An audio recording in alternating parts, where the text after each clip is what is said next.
Graças e paz, irmãos. Boa noite a todos.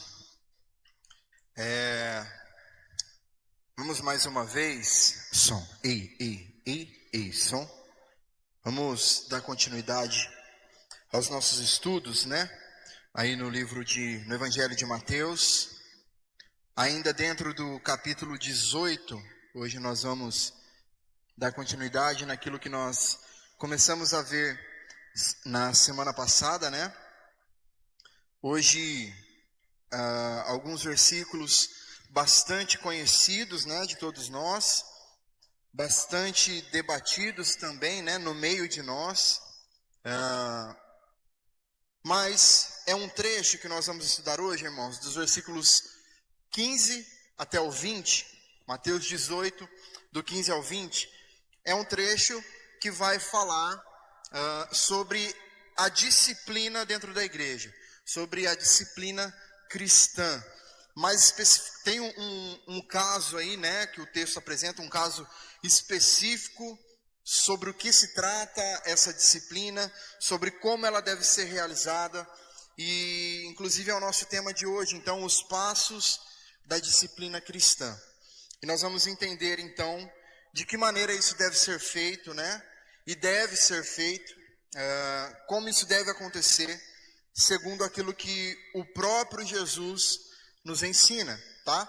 Não é algo que sai da nossa cabeça, não é algo que uma liderança criou, não é algo que ninguém um dia imaginou que deveria ser, é algo que o próprio Jesus disse que nós deveríamos fazer, certo?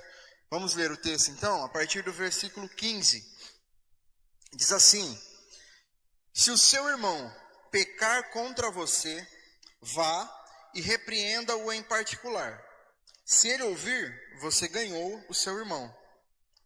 Mas, se não ouvir, leve ainda com você uma ou duas pessoas, para que pelo depoimento de 2 ou 3 pessoas, toda a questão seja decidida. E se ele se recusar a ouvir essas pessoas, exponha o assunto à igreja. E se ele se recusar a ouvir também a igreja, considere-o como gentil e publicano. Em verdade eu lhes digo que tudo que ligarem na terra será ligado nos céus, e tudo que desligarem na terra terá sido desligado nos céus. Em verdade também lhes digo, se 2 de vocês sobre a terra concordarem a respeito de qualquer coisa que vierem a pedir, isso lhes será concedido por meu Pai, que está nos céus. Porque onde estiverem 2 ou 3 reunidos em meu nome, ali eu estou no meio deles. Amém? Irmãos, então, nesse trecho aqui do capítulo 18, Jesus ele vai então tratar aqui de um assunto um tanto quanto delicado, né? Na nossa vida de igreja, na vida cristã, na nossa caminhada, que é a maneira de disciplinar um irmão que está em pecado contra Deus e contra nós. Como nós devemos agir nesses casos? Quais são os passos que nós precisamos seguir na disciplina cristã? Nesse caso aqui que o texto nos apresenta, como eu disse, é uma situação bem específica, né? Não é o pecado em geral aqui, a rebeldia em geral que está sendo tratada. É uma ofensa pessoal. O texto nos ensina que aquele que foi ofendido é quem deve dar o primeiro passo e procurar o ofensor, aquele que o ofendeu. E nós vamos destacar então 4 passos importantes aqui a respeito disso que Jesus está ensinando. O primeiro deles, que nós vemos já no versículo 15, é que toda essa questão, todo esse entrevero que acontece, precisa ficar no âmbito particular. O primeiro passo é que se mantenha no particular. Quando alguém nos ofende, muitas vezes a nossa primeira e segunda reação são: a gente guarda e sofre em silêncio e depois a gente conta isso para alguém. Fulano, você não sabe o que ciclano me fez, você não sabe o que ele me falou. É um hábito que o ser humano tem. Só que isso faz com que esse sentimento crie raízes dentro de nós, dentro do nosso coração. Então, o nosso primeiro passo nunca deve ser esse, de sair comentando, seja com os nossos familiares, com amigos que nós confiamos, espalhando essa situação, expondo a pessoa. Porque é um tipo de atitude que pode aumentar ainda mais o problema, porque muitas pessoas não estão preparadas para ouvir determinadas coisas e conseguir filtrar isso da melhor maneira. Muitas pessoas receberão aquilo que nós estamos contando, falando, e isso fará com que essa pessoa comece a pecar também. Comece a criar algum tipo de sentimento contra aquela pessoa que nós estamos falando, que fez algo contra nós. Então a orientação de Jesus é muito clara. Primeiro lugar, pecou contra nós, nós devemos conversar com essa pessoa em particular. Uma conversa a sós, uma conversa franca e amorosa. É o caminho bíblico. O objetivo dessa conversa, irmãos, não é o de vencer uma discussão. Não é o de se engrandecer para cima da pessoa que errou. Não é de expor o erro ou de sair por cima dessa pessoa. É de ganhar o irmão de volta para Cristo, para o caminho. É de mostrar o erro, para que o erro seja entendido, seja arrependido, né? E esse irmão possa ser resgatado. Por isso, irmãos, para isso nós precisamos, antes de mais nada, de humildade. Porque quando alguém erra contra a gente, quando alguém nos fere, nos magoa, e a gente tem certeza que essa pessoa está errada, o nosso desejo, a nossa vontade é sim de confrontar às vezes essa pessoa, mas não para ouvir e para sentir um arrependimento verdadeiro e honesto dessa pessoa para conosco, mas simplesmente para que a gente ganhe a discussão, para que a gente mostre que essa pessoa estava errada mesmo, e ela tem que assumir isso, porque sim, porque ela errou. Gálatas 6:1, Paulo vai dizer o seguinte: irmãos, se alguém for surpreendido em alguma falta, vocês que são espirituais, corrijam essa pessoa com o espírito de brandura, e guardem-se para que não sejam também tentados. A maneira como nós nos comportamos ao corrigir alguém diante de algum erro, irmãos, precisa ser muito bem avaliada e precisa desse aspecto da humildade, justamente porque amanhã quem pode estar ofendendo pode ser nós. Quem pode estar errando pode ser nós. É o que Paulo fala. Corrijam com espírito de brandura e guardem-se para que vocês também não sejam tentados, para que vocês também não caiam posteriormente no erro. Porque vocês aí também serão cobrados. Paulo está dizendo que a correção deve ser feita com humildade, com mansidão, com um espírito de restauração, nunca de soberba, nunca com um desejo de se vingar, em hipótese alguma. O segundo passo que Jesus ensina, no versículo 16, é pedir ajuda a outros, né? Se aquela conversa em particular não resolveu o problema, aí sim, nós devemos abrir a situação para outras pessoas, para que elas sirvam de testemunha. Mas, irmãos, entenda, quando Jesus fala sobre levar uma ou duas pessoas para participar dessa correção, entenda, irmãos, que precisam ser pessoas maduras na fé.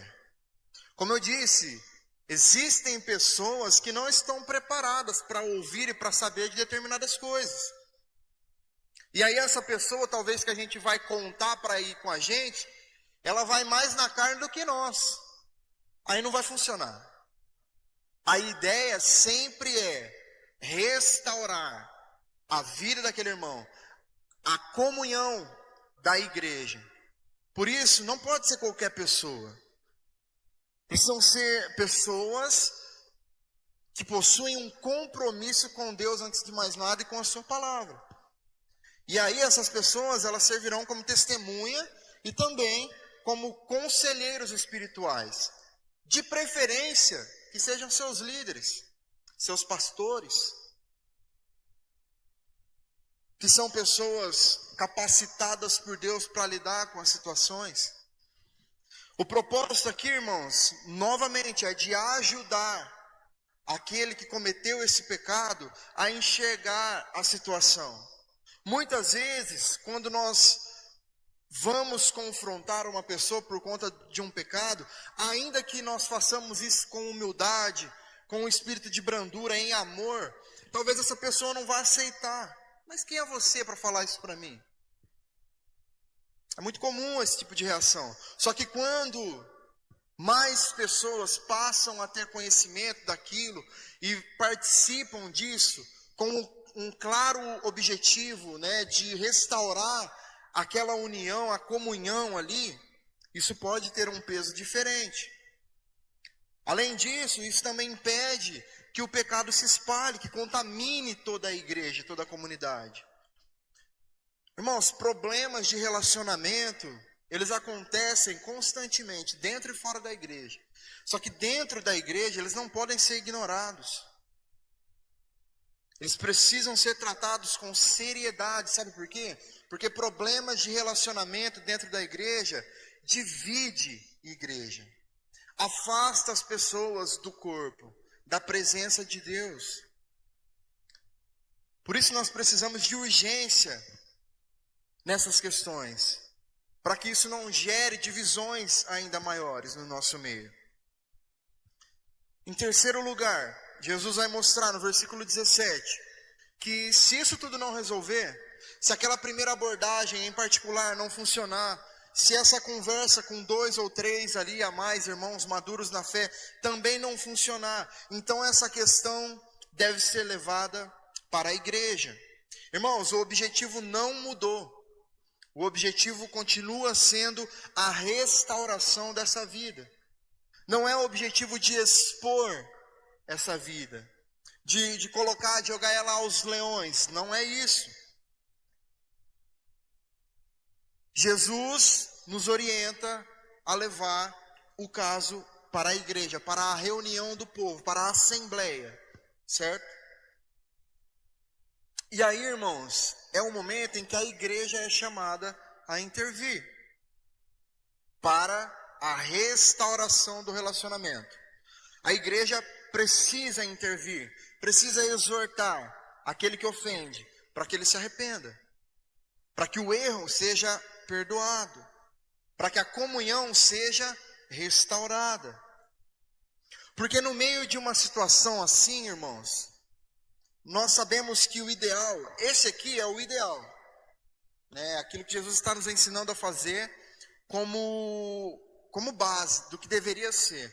Mas nós sabemos que nós podemos tomar todas essas precauções, mas talvez a pessoa que está no erro não vai tomar.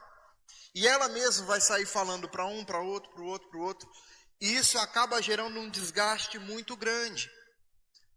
E aí um acaba tomando dor do outro. Porque se durar todo esse tempo aqui, em que foi lá para conversar no particular, não funcionou. Foi lá com seus líderes para conversar, não funcionou. No meio desse processo todo, muita gente já foi atingida. Muita gente já tomou conhecimento da situação de alguma forma. E aí, de uma forma que nós não temos o controle, isso vai trazendo divisão, separação. A comunhão ela vai sendo destruída no meio da igreja. Infelizmente, irmãos, a prática da disciplina dentro da igreja, ela tem sido negligenciada. Pelo menos da maneira como deveria ser. Hoje, a disciplina dentro da igreja, ela virou um negócio muito mais de ameaças. Não só hoje, mas de um bom tempo para cá, né? Porque se você não for, você vai ficar de banco. Porque se você não for, você não vai poder ministrar. Porque se você não fizer, você está fora. Não é isso. Nós precisamos entender que as marcas da verdadeira igreja, irmãos, é a aplicação justa e correta da disciplina. A Bíblia fala várias vezes sobre isso. 1 Coríntios 5, 2 Tessalonicenses 3, Timóteo, 2 Timóteo 2, né? Tito, capítulo 3. E a disciplina, ela tem dois propósitos principais. Primeiro é preventivo, para evitar que o pecado se espalhe, gere ainda mais falta de comunhão, ou rompa com a comunhão na igreja. E o segundo propósito da disciplina, ele é interventivo, ou seja, ele busca recuperação daquele que caiu, para intervir naquela situação. Só que entenda, irmãos, que se o irmão que pecou se mostra insistente ali em sua opinião, se mantém firme no seu pecado, rejeita a correção da igreja, Jesus também nos orienta a um extremo, que é o de considerar essa pessoa como gentil e publicano. O que isso significa? Significa considerar essa pessoa como alguém que já não faz mais parte da comunidade. Isso significa não reconhecê-lo mais e não manter mais comunhão espiritual com ele de certa forma. Traduzindo para a nossa realidade aqui, do nosso dia a dia, significa a exclusão dessa pessoa do hall de membros da igreja. Mas nós precisamos entender que mesmo essa exclusão dessa pessoa não deve significar indiferença da nossa parte. Não deve significar ódio da nossa parte, em hipótese alguma. Muito pelo contrário. Assim como a igreja ela deve amar os que estão fora e buscar a salvação de cada um, nós também, como igreja e individualmente, nós também precisamos continuar amando e orando por aqueles que um dia estiveram e por algum motivo não estão mais. Por algum motivo, a sua própria vida o tirou daqui de dentro. São raras as ocasiões, irmãos, que nós vemos acontecer isso aqui, né? De uma situação que acontece em que há ali uma conversa inicial, há uma segunda conversa com testemunhas, há um entendimento da igreja, uma correção da igreja para chegar nesse extremo. Geralmente as pessoas, elas saem antes, né? Geralmente o problema acontece, uma discussão acontece e ali já há uma divisão, né? Não há o tempo necessário e a humildade necessária para que haja restauração. Geralmente isso é ocasionado pelo orgulho, porque pessoas não aceitam ser corrigidas. Pessoas, elas querem ser acariciadas, elas querem ter o seu ego inflado, mas elas não querem ser corrigidas. E hoje em dia, irmãos, com o advento da internet, todo mundo acha que sabe mais do que o próprio líder da igreja. Aquele que nós não podemos nos esquecer, que foi instituído não por homens, mas por Deus, para guiar um povo, para conduzir um rebanho. É homem sujeito a falhas? Sim. Só que hoje em dia nós damos muito mais ênfase e atenção para aquele fulano que mora a milhares e milhares de quilômetros de distância de nós, mas que tem milhares e milhares de seguidores no Instagram, e quando ele fala alguma coisa, aquilo ali se torna uma verdade absoluta. E aí você chega no domingo, o seu pastor que passou a semana toda visitando os membros da igreja, pagando um preço, estudando ali para poder montar o sermão e trazer um alimento digno, verdadeiro, diante daquilo que o Senhor merece, não a igreja, mas para ensinar a igreja. E aí ele fala o contrário daquilo que nós ouvimos do fulano no Instagram. A gente dá mais razão para quem? Para o fulano do Instagram. E aí se torna cada vez mais difícil do líder, do pastor, trazer uma correção, uma exortação. Porque nós nos tornamos rebeldes. Nós não aceitamos mais ser corrigidos, ser exortados. Porque nós já achamos que sabemos muito, que já acumulamos conhecimento demais. Porque eu aprendi com o pastor fulano, porque eu fui no congresso do pastor ciclano, porque eu estive presente em tal lugar, acumulei um conhecimento absurdo, surreal. Eu visitei o terceiro céu. E agora, o resto é resto, agora quem sabe sou eu. A gente às vezes pode não falar dessa forma. Mas nós mostramos quem nós somos, de fato, quando nós somos corrigidos. Irmãos, nós erramos. Nós erramos. Nós erramos nos nossos relacionamentos. Nós erramos com as pessoas ao nosso redor.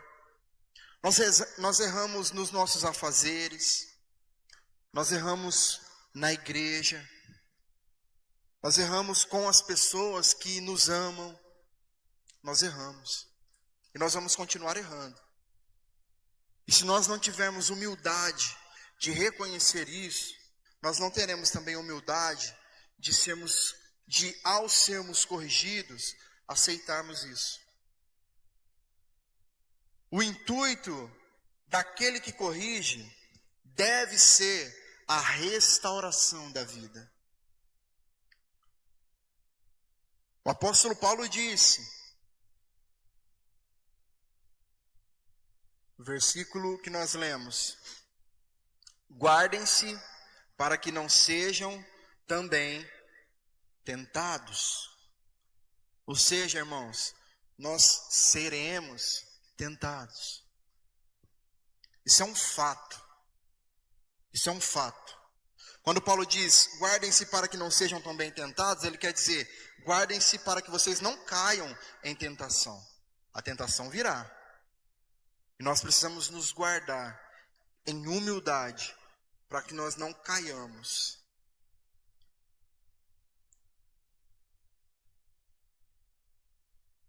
A disciplina, ela nunca deve ser motivada por vingança, mas sempre por amor. Com o objetivo de ajudar o irmão a voltar. Mas se ele rejeita a reconciliação, a culpa dele se torna ainda maior. Porque ele resistiu a todas as tentativas de restauração que foram feitas em obediência àquilo que o próprio Cristo nos ensinou a fazer. Então nós temos que fazer a nossa parte, irmãos. Se nós estivermos no papel daquele que foi ofendido, nós precisamos fazer a nossa parte.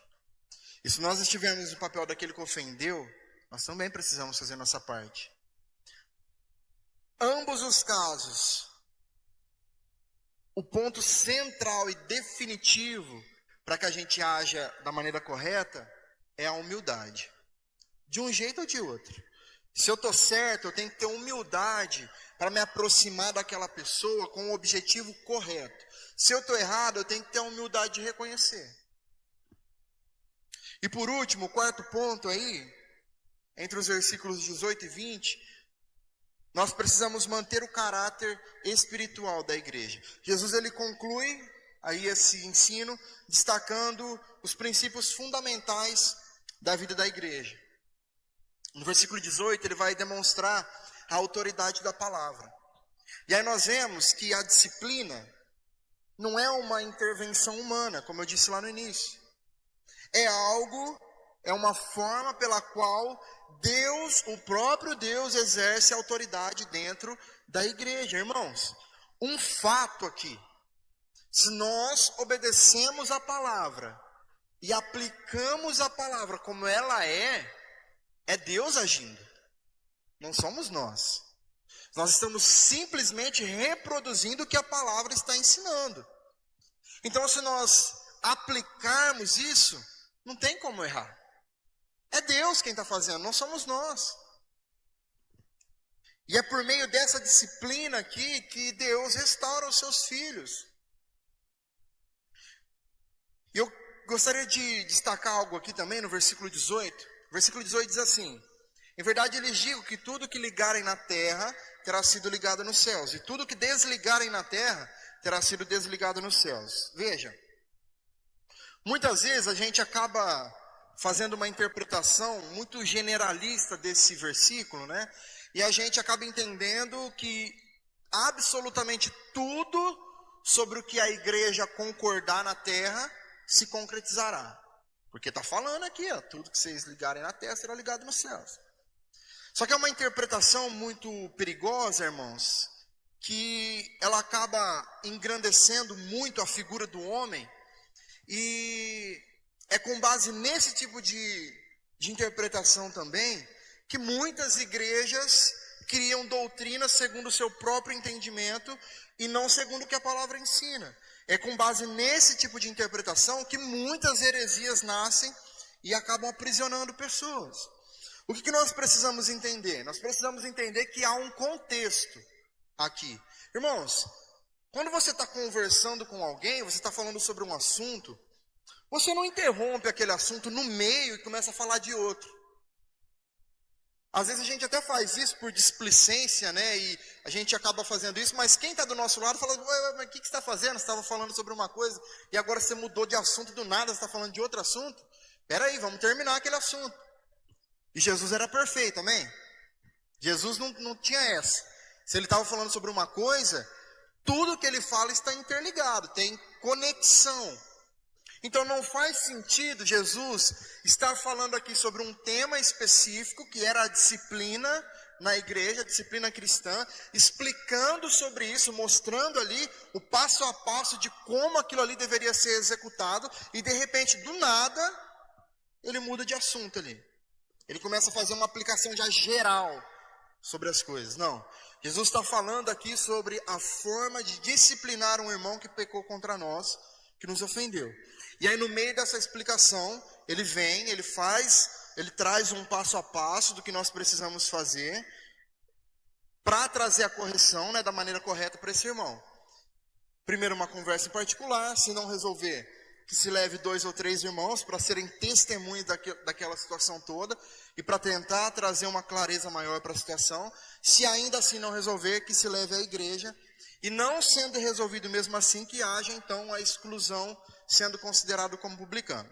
E aí é depois disso, no versículo 18, que Jesus vai dizer que tudo que ligarmos na terra será ligado no céu, e que tudo que desligarmos na terra será desligado no céu. Então, o que Jesus está dizendo aqui é o seguinte, irmãos: se nós seguirmos esse passo a passo aqui que Ele mesmo nos deu, nos mostrou, nos ensinou sobre a maneira de disciplinar um irmão em pecado, cumprindo cada etapa aqui, até fazer o assunto ser de conhecimento da igreja, e mesmo não havendo solução ali, a igreja tem autonomia para resolver a questão, em último caso até mesmo com a exclusão dessa pessoa.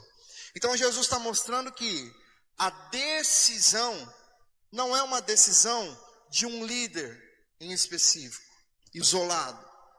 A decisão é da reunião da igreja, é do povo de Deus, é da comunidade. Jesus está dizendo que quando nós seguimos aquilo que Ele ensinou, nós estaremos agindo em conformidade com a sua palavra, obedecendo a sua palavra.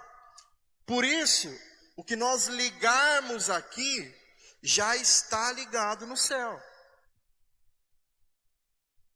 E é interessante que Jesus faz questão de dizer: o que vocês ligarem na terra será ligado no céu. O que ele está falando quando ele fala sobre essa primeira parte? É que quando vocês agem dessa forma, para restaurar a vida de um irmão em pecado, o céu está dando apoio para que essa vida seja ligada de novo no corpo. Porque essa vida que está em pecado contra a comunhão, ela está desligada do corpo. E se vocês estão agindo em obediência à minha palavra, eu que estou ordenando vocês fazerem isso, eu mesmo estou religando essa pessoa ao corpo. Agora, se essa pessoa não quiser, se ela continuar, se ela insistir, a partir do momento em que vocês cumprirem o que eu estou ensinando e desligarem essa pessoa, do meio de vocês, ela já está desligada aqui também, porque sou eu quem estou dando o aval para vocês fazerem isso. Entende?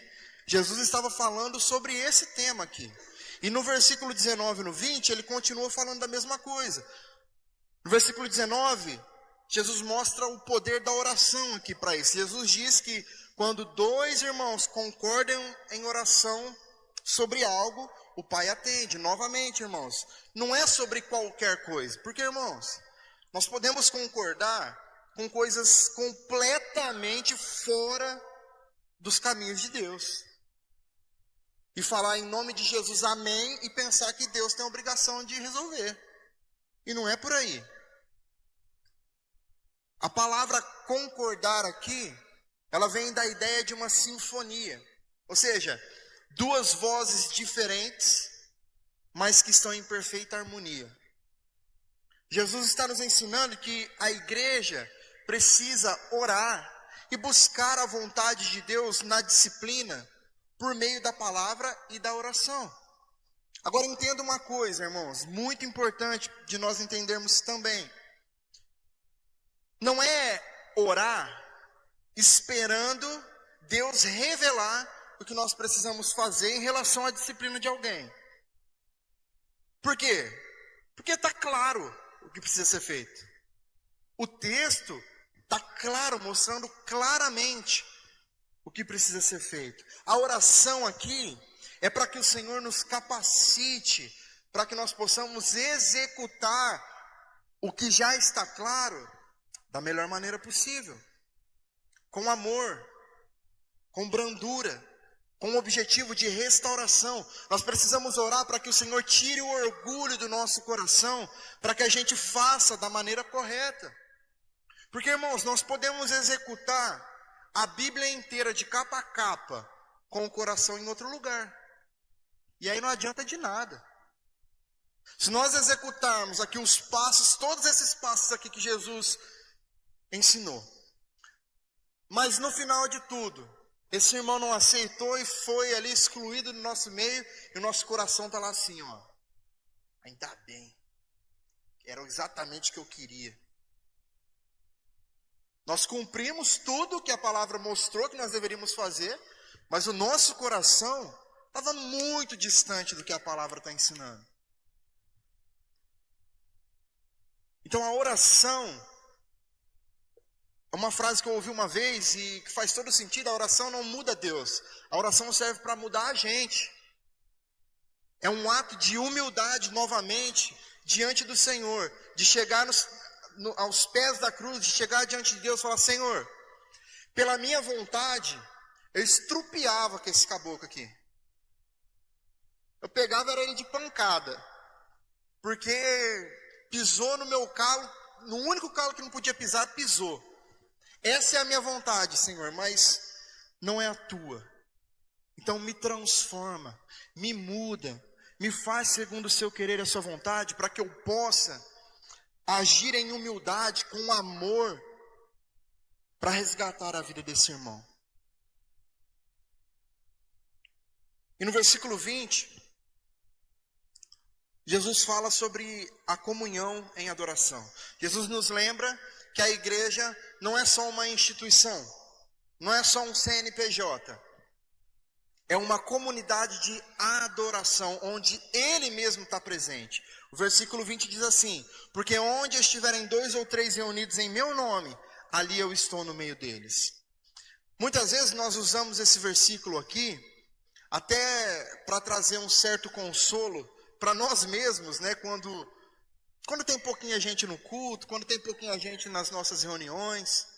Só que nós precisamos entender, irmãos, que Deus habita em nós. Inclusive quando nós estamos sozinhos. Então é óbvio que Ele está no meio de nós. O que Jesus está querendo dizer aqui, irmãos, é que as nossas decisões, elas devem ser tomadas em conjunto. Era disso que Ele estava falando. Ele falou disso no versículo 18, reafirmou no 19 e está falando de novo aqui no 20. Quando fala sobre estar 2 ou 3 reunidos, fala sobre um grupo de pessoas. É a reunião da igreja. Por isso, o ponto central aqui desse versículo não é falar sobre a quantidade de pessoas que estão reunidas, mas sobre o ato do povo de Deus estar reunido. 2 ou 3, porque não importa se é uma igreja grande ou pequena, não importa se é uma multidão, ou se de fato são 2 ou 3. O que precisamos, independente do tamanho, da estrutura que temos, de igreja, de corpo, é sermos fiéis a Deus naquilo que Ele ensina na sua palavra. Independente da quantidade de membros que somos. Sozinhos, irmãos, nós não somos igreja. Eu não sou igreja. Nós somos igreja.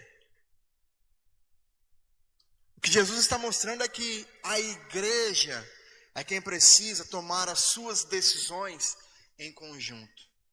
Por isso, irmãos, que tantas igrejas aí, onde existe um único líder, que toma todas as decisões espirituais, administrativas, tudo gira em torno de uma pessoa, são igrejas fadadas ao fracasso.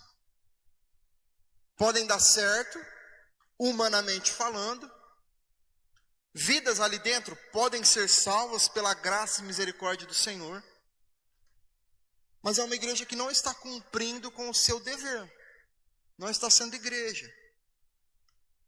Se nós somos um corpo, cada membro age dentro daquilo que ele foi criado para agir. No nosso corpo, o olho não faz o trabalho da boca. O pé não faz o trabalho das orelhas. Na igreja é a mesma coisa. É a mesma coisa.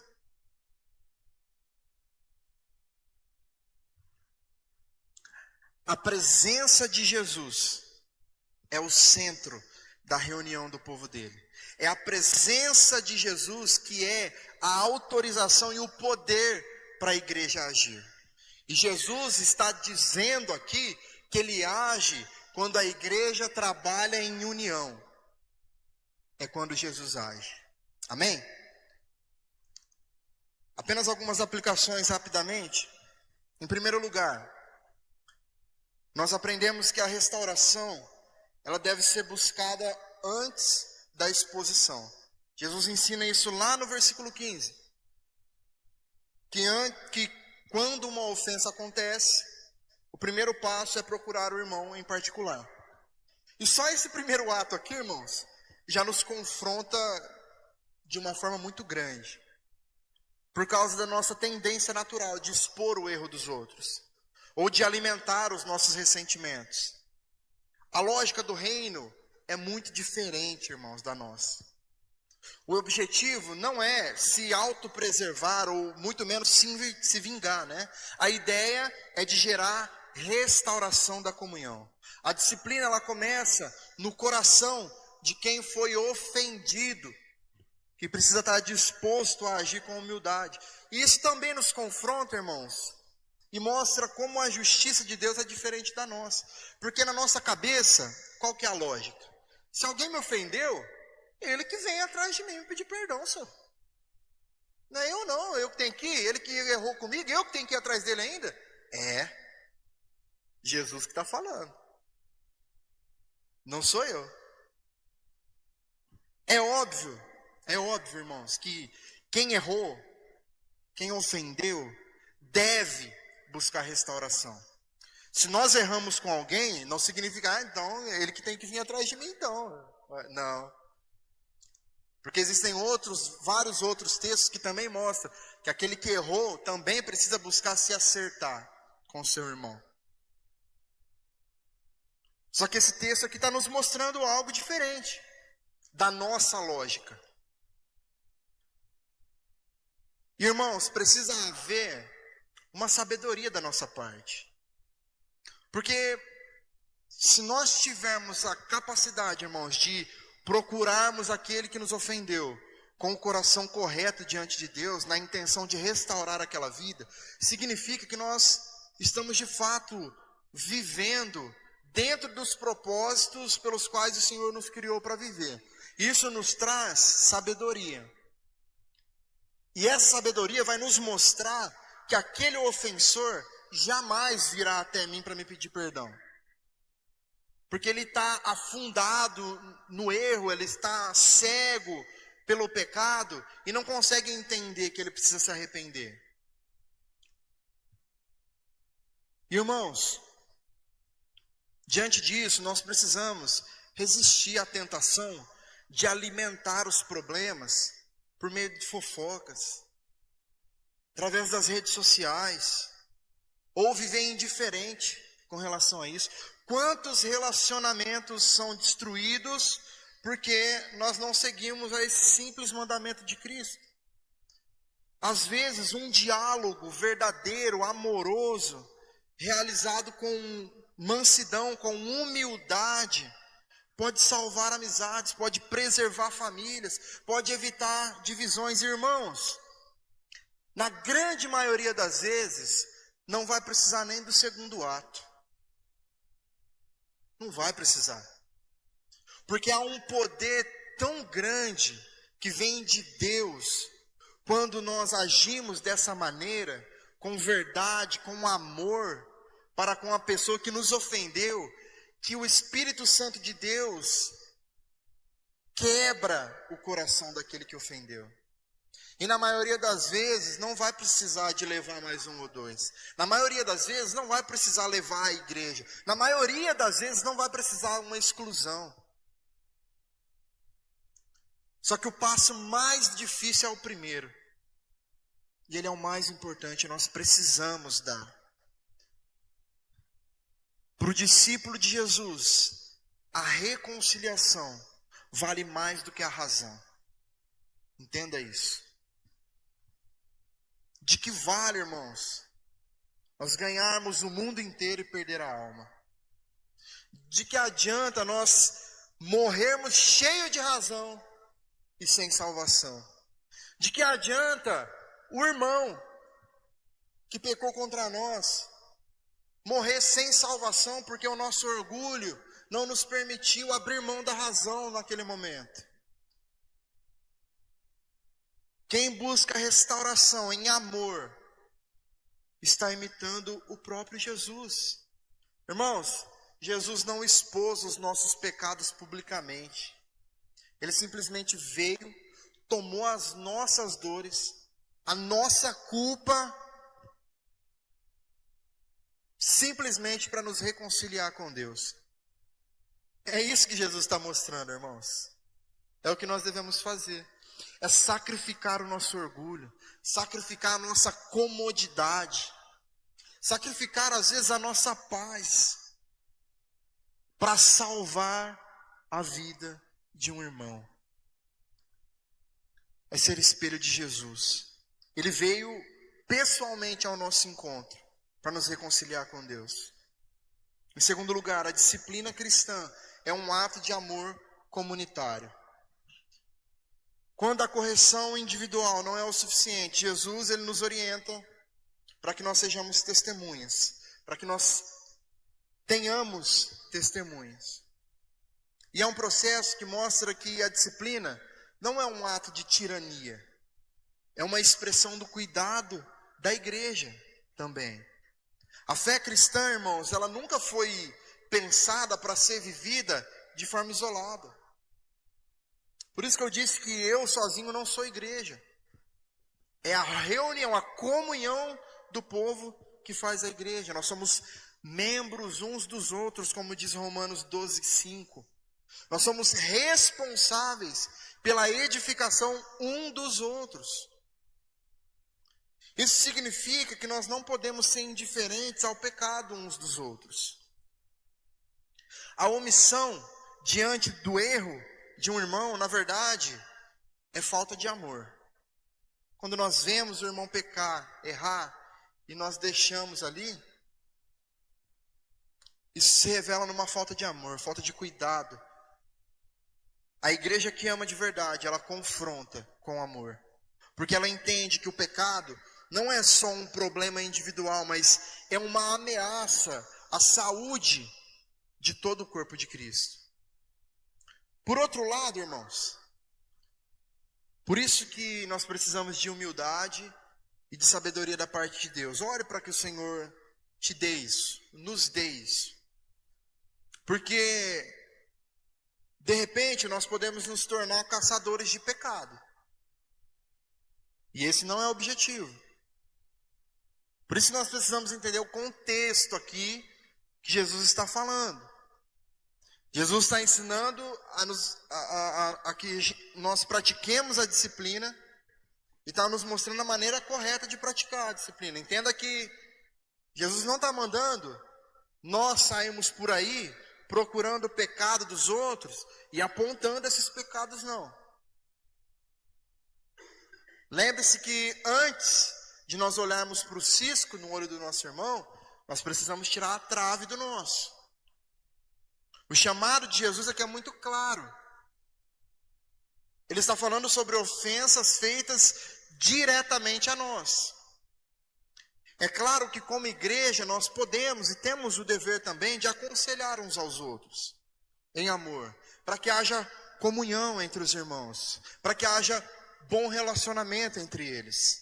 Só que se nós, entenda isso, irmãos, se nós nos dedicarmos àquilo que diz respeito a nós, já está de bom tamanho. Se nós nos preocuparmos a brincar de vida, sabe o que é brincar de vida?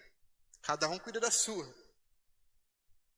Se nós fizermos isso, irmãos, cuidarmos da nossa vida espiritual, cada um, as coisas vão correr muito bem. Deixe que cada um cuide do seu próprio problema, com a ajuda de Deus e dos seus líderes. E esteja preparado para ser um bom conselheiro, para influenciar positivamente a vida daquele que pedir ajuda a você. E não para ajudar a empurrar do precipício. Nós devemos entender que não se trata de humilhar, mas de resgatar. Não é vingança, é cuidado. A igreja que exerce a disciplina com fidelidade, ela testemunha para o mundo que o pecado é sério, mas que a graça de Deus é ainda maior. E por último, a presença de Cristo dá autoridade e poder à igreja. A igreja, ela age e deve agir sendo submissa à autoridade de Jesus. E tendo a certeza de que, obedecendo aquilo que a palavra diz, em ações e em coração, de forma genuína, a presença de Jesus estará no nosso meio. Quando a igreja se reúne em nome de Cristo, obedecendo aos seus ensinamentos, com a intenção correta, seguindo as instruções da palavra, o próprio Deus é quem valida as nossas ações. Ele nos orienta através do seu Espírito e Ele age para sustentar todo o processo. Por isso, irmãos, que a disciplina bíblica ela deve ser marcada por oração e por dependência do Senhor. Não se trata de um simples ato de aplicar regras de forma fria, sendo moralista, ou decisões meramente administrativas. Se trata, irmãos, de buscar discernimento espiritual diante de Deus. Isso tudo aqui nos ensina também, irmãos, que a igreja não está sozinha diante dos desafios de lidar com o pecado e com os conflitos internos. Jesus está no meio da igreja. É Ele quem nos governa. Ele continua, irmãos, derramando a sua graça, a sua bondade, o seu poder sobre nós. E isso precisa nos trazer a confiança de que, mesmo em processos difíceis, que talvez a gente queira evitar, mesmo diante da dificuldade que é aplicar às vezes a disciplina, ela pode e vai, se feita da maneira correta, ela vai produzir fruto de arrependimento e de restauração. Porque não somos nós quem fazemos, é o próprio Senhor quem age por meio desse processo todo. Então nós concluímos que a disciplina não é algo que a igreja deve enxergar como um dever, como uma regra. A disciplina, irmãos, é um reflexo do caráter e do coração amoroso e justo de Jesus. Quando nós olhamos para Ele, nós aprendemos que restaurar vale mais do que punir. Reconciliar é melhor do que vencer uma disputa. E que a verdadeira autoridade da igreja nasce da presença viva do Senhor no meio dela. Irmãos, não pense que quando chegamos ao ápice, né, de ter que excluir uma pessoa do nosso meio, não pense que isso é algo que foge do controle das mãos de Deus. Não é. Às vezes é justamente isso que vai fazer com que essa pessoa volte. Existem muitos casos que isso acontece. Sabe por quê? Porque às vezes a pessoa ela cria uma ideia de que a igreja é quem está sustentando a fé dela. A instituição aqui parece que é aquilo que está fazendo aquela pessoa ser salva. E quando ela não tem mais, às vezes a ficha dela cai. E é quando ela volta, se arrepende e passa a pertencer novamente. Nós só precisamos seguir aquilo que o Senhor nos ensinou. Nós precisamos estar com as nossas consciências em paz, de que cumprimos com os ensinamentos de Cristo. O resto quem faz é Ele. Não somos nós. Não somos nós quem iremos convencer as pessoas. Inclusive quando nós damos esse primeiro passo, de ir até o ofensor, quem vai convencer não somos nós. É o Espírito Santo de Deus. Mas tem a forma dele fazer. E é através disso que ele nos ensinou. Amém?